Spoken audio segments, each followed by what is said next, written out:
Welcome to Beyond the Silence. My name is Amber, and today I'm going to be telling you about a girl named Mackenzie Rae Markin. She was only 14 years old when she disappeared from Schofield, Wisconsin, and that was back in 2015. Currently, she'd be 23, but unfortunately, no one has seen or heard from her in nearly 10 years. So, Mackenzie was a freshman and she was just starting out high school. Those are really uncertain and just unsettling times. I do not miss that time, good Lord. But back to Mackenzie. So she was struggling, she was self harming, she was in a bad place. Her parents thought they were protecting her.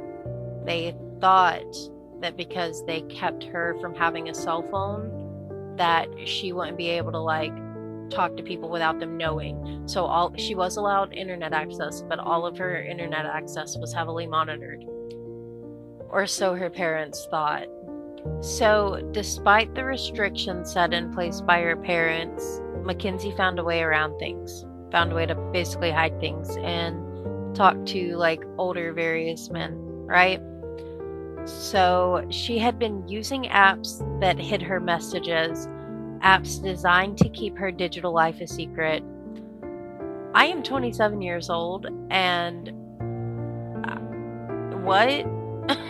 Just maybe I'm just lame. I used to be a sneaky kid because I was raised by strict people for a little bit, and but I have never heard of such applications. I guess I'm lame though. Now, police believe that Mackenzie ran away. She had already ran away twice before, and she was found at a friend's house both times. So they kind of felt like this was going to be another one of those instances where she was just going to show up at a friend's house. They were going to end up finding her. But this time, Mackenzie never came back. She wasn't with anyone. She didn't reach out, not to her friends, her family, not to anyone. And it's been 10 years. Okay, so I found a post on Facebook talking about her disappearance, right? I'm gonna read it. This was actually just posted too. April 14th at 6:37 p.m. It says the disappearance of Mackenzie Markin. On October 11th, 2015, 14-year-old Mackenzie Rae Markin was last seen at her residence in Weston, Wisconsin. She was reported missing the next day on October 12th. Mackenzie's parents wouldn't allow her to have a cell phone. They monitored her internet usage. However, after her disappearance, they discovered she had been talking with a strange man. No, strange men. Multiple. And using apps to hide her activity from her family. Authorities believe that Mackenzie may have been lured into meeting someone from the internet. It is possible that she fell into human trafficking. She has previously ran away twice before. Each time she was found with friends. I'll leave it up for a minute so you can read it if you want to. But I basically just said all of this before I pulled this article up. So I'm not gonna say it again. We just said all of this. But yeah, so they suspect that potentially human trafficking.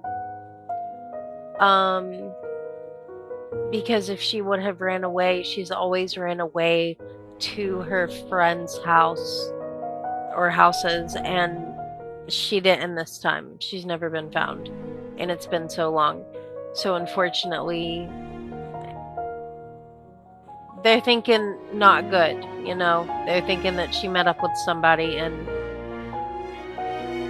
she's no more, basically. I don't know how else to say that. That probably wasn't the most respectful way to say that, honestly. But yeah, they don't think she's alive anymore, or if she is alive, she's been trafficked. For her sake, this is so hard. I mean, my mind goes blank. I don't know what to say to this. It just, I feel an overwhelming amount of dread when I think about it because she's so young, and when you're young, you're just excited to meet new people. You don't think about the consequences that lie ahead, and people are just horrible. You never really know who you're talking to online, and that is why it is incredibly, incredibly important to practice online safety. And I know I probably sound so lame, but it's serious because you really never know who's behind the other end of that screen. And they could lie and say that they're young and they're just like you and they're this and they're that.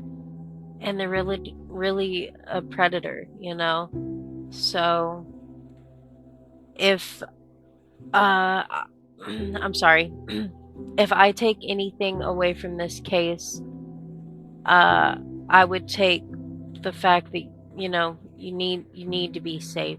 You need to be safe online. And I hope that you see that too and you can take that away from this as well. This is so tragic.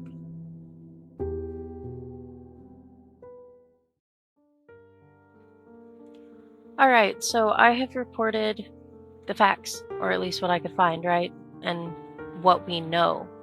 So you have made it to the my opinions section of the video. Okay, so I tried hard not to jump to conclusions. And if we're being honest, I don't know where she is. Nobody knows. Um, we don't know what happened. And I was really hoping that I could find a suspect. I mean, 2015, she was texting people. Don't you think that there would have been some kind of digital footprint? And maybe behind the scenes, there are things going on. I know with a lot of cases, investigators won't come out and talk about things because they don't want people to know, They don't want predators and stuff to know that they're on their case and on their tracks or whatever. But at the same time, I was really hoping that when I first was reading about this, it was like, okay, we could definitely find somebody who last spoke to her, online or something. I truly hope that wherever she is, she's okay. I hope she knows that people are looking for her, that people love her, and people haven't forgotten about her, despite it being so many years, 10 years, I think. With that said, it does leave a sinking feeling in my gut that she hasn't been heard from or seen or anything in so long. Oh, it just doesn't feel right to me. The little girl in me is like, I don't know, I guess I'm a little delusional, and it's like as a teenager who kind of did similar things, and I felt a connection to her as I was reading. So the delusional kid in me just really wants us to have a good outcome, but the realistic part of me says I don't think it does. I don't think this ends good, but that's just my opinion. I say that with all the respect in the world for Mackenzie and her family. If you're watching this and something with this story resonates in you, if you've ever felt unheard, unwanted, overwhelmed, all of the things, I'm here to tell you you're not alone. Your feelings are valid, your story matters, and it is absolutely okay to ask for help.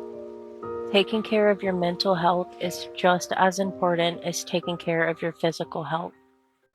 And if that's just not enough, and you can, please seek medical help.